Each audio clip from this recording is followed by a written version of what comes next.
Hello, నా పేరు doctor పురు Dhawan. ఈ వీడియోలో మనము మూత్రపిండాల వైఫల్యానికి సంకేతాలు మరియు కారణాల గురించి మాట్లాడబోతున్నాము. అందువల్ల మూత్రపిండం నష్టమైనప్పుడు దాని శరీరంలో ఏవైనా మార్పులు జరగాలి. వాటిని చూసి ఒక వ్యక్తి మూత్రపిండంలో ఏదైనా సమస్య ఉందని మరియు అది ఏమిటి అని తెలుసుకోగలరు.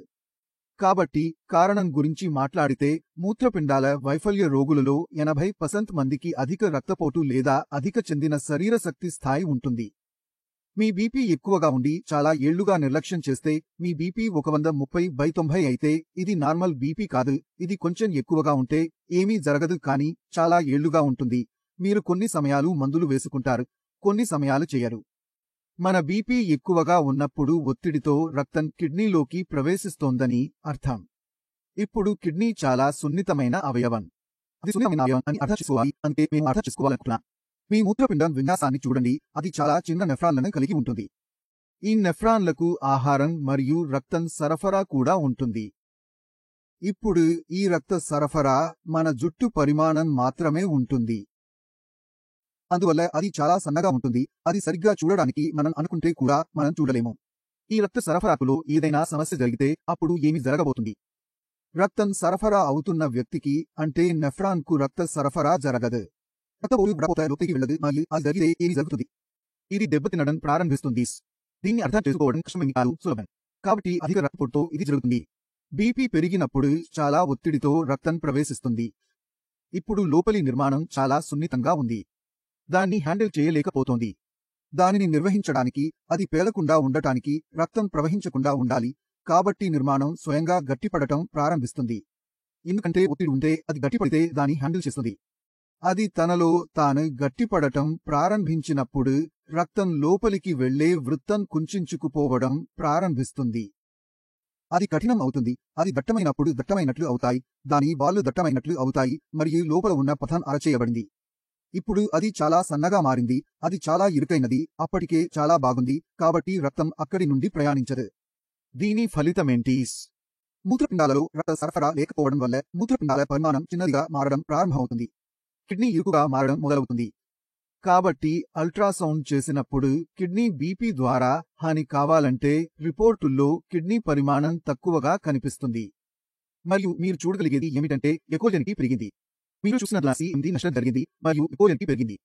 కిడ్నీ బీపీ ద్వారా నష్టమైందా లేదా అనే విషయం అల్ట్రాసౌండ్ ద్వారా తెలుసుకునబడుతుంది. ఇక మధుమేహం విషయానికి వద్దాం. మూత్రపిండాల వైఫల్యానికి డయాబెటిస్ కూడా చాలా పెద్ద కారణం. మరియు డయాబెటిస్ అనేది ప్రతి ఇంట్లో చూడగలిగే ప్రముఖ వ్యాధి. డయాబెటిస్ ఉన్నవారికి నెఫ్రాన్లకు రక్త సరఫరా లోపం కలిగి ఉండడం కనిపిస్తుంది. కానీ ఇక్కడ కారణం ఏమిటి? దీనికి కారణం డయాబెటిస్. మరియు ఎవరికైనా డయాబెటిస్ ఉన్నప్పుడు అది అతని అనేక అవయవాలపై ప్రభావం చూపడం ప్రారంభిస్తుంది. అతని కళ్ళలో సమస్యలు మొదలవుతాయి. చూడటంలో సమస్య ఉంది. మైకము రావడం మొదలవుతుంది. కాళ్లలో మైకము మొదలవుతుంది. కిడ్నీ లెవెల్స్ కూడా పెరగడం మొదలు పెడతాయి. కారణం ఈ 3 అవయవాలకు రక్త సరఫరా చాలా తెలుగుగా ఉంటుంది. ఇప్పుడు అది కనురెప్ప యొక్క రక్త సరఫరా పట్టిక పెట్టినప్పుడు మీరు చూడలేరు.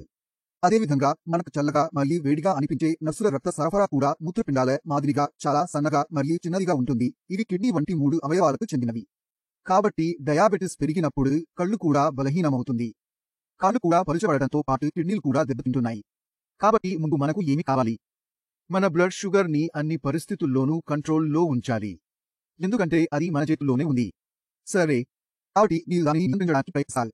కాబట్టి 80% కేసులలో మూత్రపిండాల వైఫల్యానికి ఈ 2 ముఖ్యమైన కారణాలు ఉన్నాయి. 20% కేసులలో కారణం తరచుగా జన్యుపరమైనది. ఇందులో పేషెంట్ తప్పేమీ లేదు. తినడంలో రోగి తప్పు లేదు. దురదృష్టం వల్ల వచ్చే వ్యాధులు ఉన్నాయి. IgA నెఫ్రోపతి మాదిరిగా. IgA నెఫ్రోపతి అనేది తెలియని వ్యాధి. అంటే ఇది ఇడియోపతిక్ వ్యాధి. అంటే దీనికి గల కారణాలు ఇంకా కనుగొనబడలేదు. మనకు తెలిసిన విషయం అది అంటే శరీరంలో ఇన్ఫెక్షన్ నుండి రక్షించే వాటిని. మీరు కోవిడ్ను వ్యాపింపజేసినట్లే. అందరినీ కాపాడింది ఎవరు? రక్షణ వ్యవస్థ అందరినీ కాపాడింది. అదే రక్షణ వ్యవస్థ తన కిడ్నీని తన సొంతమైనదిగా పరిగణించకుండా, పరిచయం లేకుండా భావిస్తే అది దానిపై దాడి చేయడం ప్రారంభిస్తుంది. దాని ప్రభావం ఏమిటి? మూత్రపిండాలు చెమట పట్టడం ప్రారంభిస్తాయి. మరియు చెమట వచ్చే కొద్దీ మూత్రపిండాలు పనిచేసే సామర్థ్యాన్ని కోల్పోవడం తగ్గించవచ్చు. మరియు మూత్రపిండాల స్థాయి పెరగడం ప్రారంభమవుతుంది. కాబట్టి ఇది ఐజిఏ నెఫ్రోపతి. 20% మందిలో వచ్చే రెండవ పెద్ద వ్యాధి పాలిసిస్టిక్ మూత్రపిండాల వ్యాధి వస్తుంది. ఇది పూర్తిగా జన్యుపరమైనది. ఇప్పుడు అందులో 2 రకాలు ఉన్నాయి. ఇది మీ కుటుంబంలో లేదా మీ తల్లిదండ్రులలో చూడవచ్చు. వారు కూడా దాన్ని కలిగి ఉన్నారు మరియు మీకు కూడా ఉంది. రెండో కేసులో ఏం జరుగుతుంది? మీ తల్లిదండ్రులు మామూలుగా ఉన్నారు, కానీ మీరు దానిని చూస్తున్నారు. ఒకటి autosomal domination polycystic kidney disease, మరొకటి ఆటోసోమల్ రిసెసివ్ కిడ్నీ డిసీజ్. రిసెసివ్లో ఏం జరుగుతుంది? తల్లిదండ్రులకి అది లేదు. అది మీ దగ్గర మాత్రమే ఉంది. కాబట్టి మూత్రపిండాల వైఫల్యానికి ఇది కారణం. ఇంకా చాలా కారణాలు ఉన్నాయి. గర్భాశయ నెఫ్రిటిస్ ఉంది. మందులు తీసుకోవడం వల్ల మూత్రపిండాల వైఫల్యం మరొక కారణం. అదే కండిషన్ అంటాన్. అదే కండిషన్ రెడీ. ఇంకా చాలా కారణాలు ఉన్నాయి. అంటే లాభం బీపీ, షుగర్. కారణాలు ఇవే. ఇప్పుడు మూత్రపిండాల వైఫల్యం యొక్క సంకేతాల గురించి మాట్లాడుకుందాం. మీ మూత్రపిండం ఏ కారణం వల్ల విఫలమైతే అది ఒకేసారి సమానంగా ఉంటుంది. ఇది ఎందుకు జరుగుతుందో అర్థం చేసుకోవడానికి ప్రయత్నిద్దాం. మూత్రపిండాలు పనిచేయడం ప్రారంభించినప్పుడు శరీరం ఏమి సృష్టించుకున్నాయి? Ketamine, urea. శరీరం అదంతా తయారు చేస్తుంది. సాధారణ వ్యక్తులలో కెటామైన్ మరియు యూరియా మూత్రం ద్వారా వెళ్లి వేయబడుతుంది. కానీ మీ కిడ్నీ విఫలమైనప్పుడు కెటామైన్ మరియు యూరియా వెళ్లకుండా ఉంటాయి. ఇప్పుడు అది శరీరంలో పేరుకుపోతోంది. ఇప్పుడు రసాయనం ఉంది. ఈ రసాయనం ఎక్కడికి వెళ్లినా లక్షణాలను సృష్టిస్తుంది. మరింత సున్నితమైన అవయవం లక్షణాలను సృష్టిస్తుంది. కాబట్టి 2 మూత్రపిండాల వైఫల్య రోగులు ఉన్నప్పుడు లక్షణాలు సాధారణం కాదు అని రోగుల్లో లక్షణాలు ఒకే వరకు వస్తవి. డిఫరెంట్గా ఉన్నాయి. వీటి ఒకే వలన కానీ కొందరు ఇది కోల్పోతున్నారు, మరికొందరు వీటిని కోల్పోతున్నారు. ఇలా జరుగుతుంది. కాబట్టి మనం చూసే మొదటి లక్షణం ఏమిటి? మనం చూసే మొదటి లక్షణం మూత్రంలో ప్రోటీన్ కోల్పోవడం. ఇది అందరిలోనూ కామన్ గా కనిపిస్తుంది. మీరు మూత్రాన్ని కత్తిరించినప్పుడు మూత్రంలో ఫోమ్ చాలా ఏర్పడుతుంది. మూత్రంలో ప్రోటీన్ వెళ్లడం వల్ల నురుగు ఏర్పడుతుంది. ఇది మూత్రపిండాలలో ఏదో లోపం ఉందనే మొదటి లక్షణాన్ని ఇస్తుంది. ఏం చేయాలి? ఇక్కడ మిమ్మల్ని మీరు జాగ్రత్తగా చూసుకోవాలి. మీరు చేస్తున్న తప్పులను ఆపాలి. కాబట్టి ఇది మనం చూసే మొదటి లక్షణం. ఇప్పుడు శరీరంలో కెటామైన్ కలెక్షన్ ప్రారంభం అవుతుంది. దాని లక్షణాలు ప్రారంభిస్తాయి. ఇది ఒక్కొక్కరికి ఒక్కో స్థాయిలో వస్తుంది. ఎవరికైనా కెటామైన్ స్థాయి 3 ఉన్నప్పుడు అది వస్తుంది. మీరు ప్రమాణం 10 ఉంటే మనకు ఆ లక్షణం రాదు. కాబట్టి కెటామైన్ కండరాల కణజాలంలో అలసటను ఉత్పత్తి చేస్తుంది. మరియు కెటామైన్ ఏం చేస్తుంది? శరీరం బలహీనంగా అనిపిస్తుంది. మీ శరీరం బలహీనపడుతోందని మీ ఈ బలహీనత ఎలా ఉందంటే ఏం చేసినా, ఏ మందు తీసుకున్నా అందులో విశ్రాంతి దొరకదు. ఈ డిపెండెన్సీ పెరుగుతూనే ఉంది. కెటామైన్ ఇంతకంటే ఎక్కువ చేయదు. ఇది కండరాల కణజాలంలో అలసట మరియు అలసటను ఉత్పత్తి చేస్తుంది. అంతే. కానీ కెటామైన్ అంటే మనకు ఇంత భయం. కెటామైన్ పెరిగితే అది పెరుగుతుంది. లేదు, అది జరగదు. కెటామైన్ ఇంతకంటే ఎక్కువ సమస్యను కలిగించదు. ఇంతకంటే పెద్ద లక్షణం ఏముంటుంది? అదే యూరియా.